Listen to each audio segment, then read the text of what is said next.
উপস্থিত আছো ধুবুৰী জিলাৰ বিলেচিপাৰা সমজিলাৰ অন্তৰ্গত দীপৰকুটি কুশ্যাকাটি গাঁৱত আৰু আমি দেখিবলৈ পাইছোঁ যে বৰ্তমানে অসমত বিভিন্নজনে গোৱালপাৰীয়া লোকগীতত বা গোৱালপাৰীয়া গীতত অসমীয়া গীতত আদি হিন্দী গীতত আদি জনপ্ৰিয়তা লাভ কৰি সমাদৰ লাভ কৰিবলৈ সক্ষম হোৱা বহুত শিল্পীক দেখিছোঁ।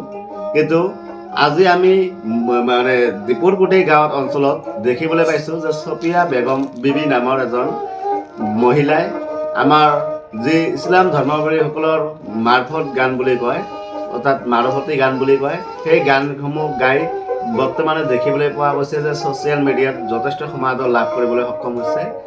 ইউটিউব ফেচবুক আদিতো যথেষ্ট তেখেতৰ গীতসমূহ ভাইৰেল হৈছে।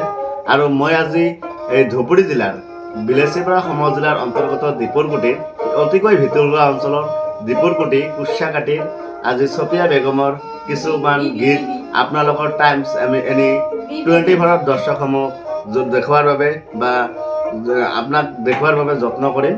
আৰু মোৰ কেমেৰা পাৰ্চন চতুৰ্থ কেমেৰা পাৰ্চনে তাৰ গীতসমূহ মই ৰেকৰ্ড কৰিম আৰু তেখেতৰ গীতসমূহ আপোনালোকে চাব।